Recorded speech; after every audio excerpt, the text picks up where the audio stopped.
I've interviewed and hired thousands of people in my career, and I've had the benefit of sitting with countless hiring teams as they assess which candidates are going to get the job offer and which ones are going to get the rejection. And I've noticed a consistent pattern here. There are certain core competencies that employers demand of all candidates, regardless of the level, the industry, or the job type. And so in this video, I want to break down what they are. Hey everybody, it's Brian from A Life After Layoff, and today I want to give you some universal interviewing knowledge. So if you're actively in a job search, make sure you pay close attention to this video. But before we get into those details, if you're interested in more career-related content just like this directly from a corporate recruiter, make sure you hit that subscribe button. You may also want to hit that notification bell so you don't miss any future content. And I'd also like to thank today's sponsor, Delete Me. More on them in a little bit. So when you're starting into your interview, I think it's really important to understand that companies are often assessing technical and soft skill competencies in nearly every interview question that they're asking you. So it's crucially important to pay close attention to the intention of the question they're asking you so you can identify the competency that they're likely assessing. So the first universal competency that they're going to be assessing of all candidates is your resourcefulness. And resourcefulness essentially means that you don't give up at the first sign of adversity. And this can be demonstrated in a lot of different ways throughout your career. And you have to keep in mind here that even though the question may not specifically be addressing resourcefulness, it will still likely be assessed when the interviewer is taking notes. For instance, if they ask you to give an example of a time when you had to work with a particularly difficult coworker or customer, and you start to give the example that you worked with somebody who was just roadblocking you all the time and you weren't able to get beyond them, so you had to just move to a different project. What the interviewer is going to likely be assessing is that you didn't demonstrate resourcefulness. You didn't figure out a way to get around the problem, or you didn't look at a second or third layer solution. And the worst thing that you can do here is try to blame somebody else for your failures. Every single hiring manager I've ever talked to assesses resourcefulness on some level, even if they don't call it resourcefulness on their interview sheet. So you may want to prepare a few examples where you showed resourcefulness in order to solve a problem and have them ready to go. The next competency that every hiring manager is going to be assessing is decision making.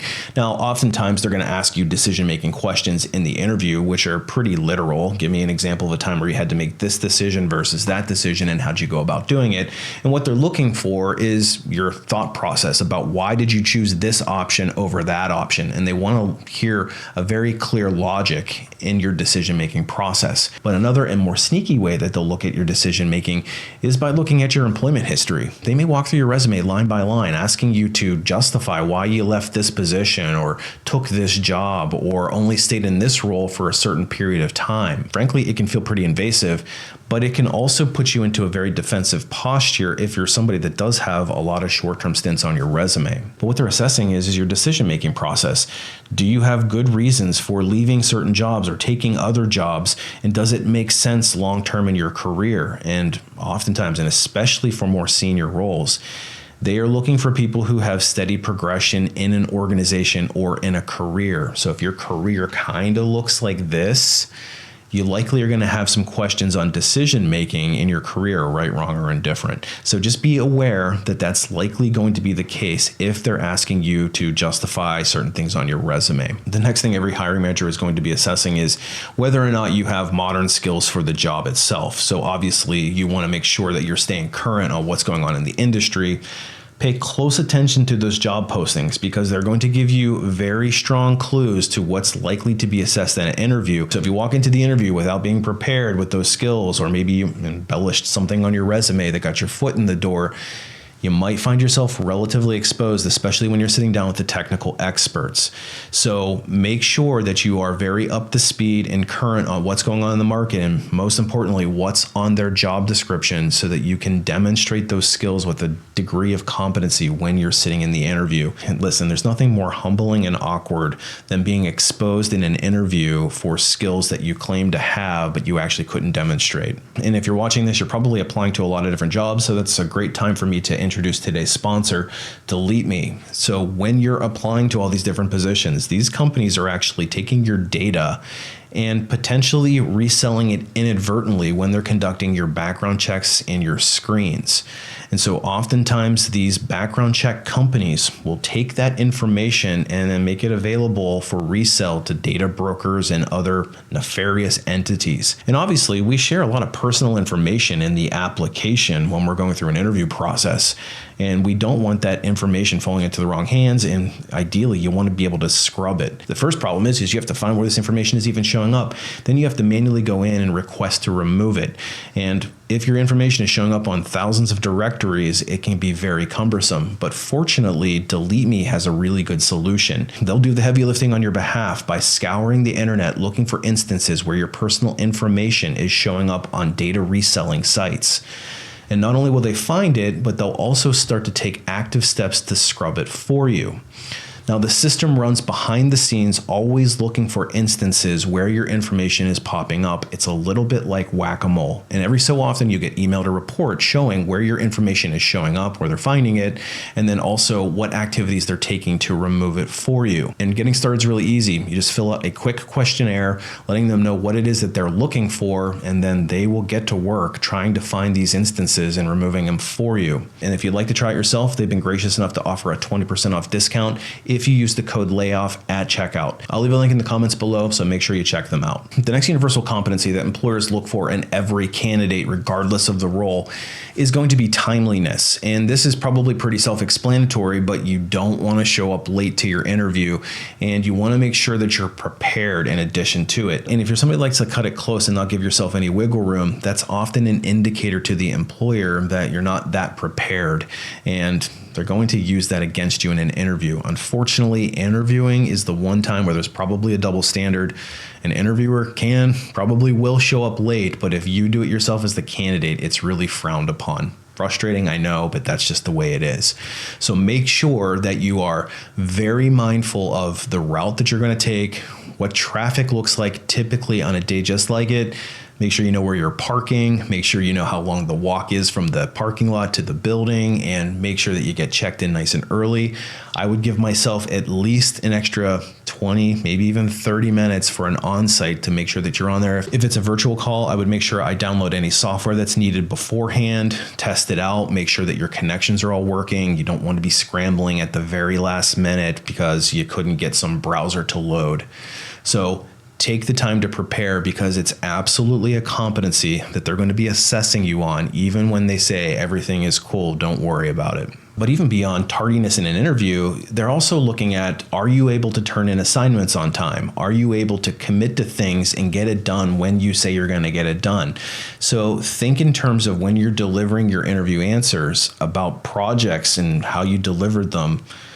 That's something that they're going to be assessing as well. Not going to lie, the competency of timeliness is a big one and will often be assessed throughout the entirety of your interview and not just a singular question. And the same thing goes for professionalism. You obviously want to show up on time because that's part of it, but it's also, how are you treating people? How are you holding and carrying yourself? How are you dressing? How do you interact with colleagues, customers, coworkers, the front desk, the people that you interact with throughout your interviewing process? Are you conscientious? Are you courteous? Do you wait your turn to speak, or are you speaking over top of the interviewer? All these things indicate how professional you are. And of course, when you actually answer interview questions, you can demonstrate professionalism in how you deal with adversity or difficult people.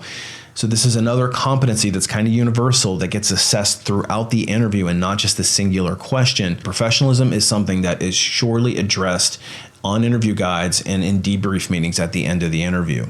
And then, of course, we have enthusiasm. And I think that this is one that gets people into trouble sometimes because they don't necessarily convey a sense of enthusiasm in the interview. If you're somebody that portrays very low energy in your body language, maybe your tone is really low. Maybe you don't really talk very loud. Maybe you don't have a lot of energy. Maybe you don't get very reactive to anything. You're just really low energy. They're going to sense that in the interview, and they're going to think that you're not somebody that's very engaged. The same thing goes for asking questions and showing a genuine curiosity and intrigue about the position.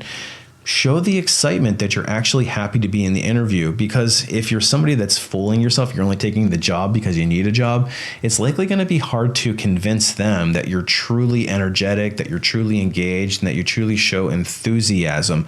And that's often why those people don't get the job interview, because the hiring manager sense that stuff. I would also encourage you to really do good research on the company, and in particular on who you'll be interviewing with, that hiring manager, and have a list of questions ready to go when you walk in the door so that you can show a genuine interest in what it is that they're trying to accomplish. Because showing that genuine interest does convey a sense of enthusiasm for the position. Because listen, I've seen plenty of candidates who were not as qualified on paper come into an interview and demonstrate all the competencies that I discussed in this video, and they ended up getting the offer over the more qualified person. So you don't have to be the most qualified person in order to land the job offer, but you do have to demonstrate these basic and fundamental competencies. So if you find that you're struggling in your interviews, this is something that you really need to be focusing on. Identify those competencies and then really work on your delivery. But if you need more help, that's actually what I specialize in. I've got a website called alifeafterlayoff.com, which is loaded with tips and tricks, all from an insider's perspective. And I do share my deepest and most intimate knowledge in the form of some training courses. And obviously interviewing is one of my specialties. And I created a really robust resource for it called the Ultimate Job Seeker Bootcamp. And in it, I share how to approach the entire job search process with more strength, conviction, and authority, and giving you detailed examples of how to deliver interview answers in an authoritative manner so that you come across as somebody that's really engaged and enthusiastic and more likely to get the job offer. And then obviously when you get to that job offer, I teach you how to negotiate it so that you don't leave any money on the table. I also have another resource called the 48-Hour Interview Crash Course, which is a more consolidated look at the interviewing process itself. If you're interested in either of these resources, check the description in this video and you'll find them there. And if you need some more individualized help, I do offer some private one-on-one coaching. You can reach me through my website as well. Anyway, hopefully you found this video to be helpful. When you're going into your interview process, preparation is so very important. So make sure you put in the work, because a little bit of work here can end up landing you a great job in the future. So good luck on that interview. I'm sure you'll hit it out of the park. And once more, I'd like to thank today's sponsor, Delete Me, and we will see you on the next one.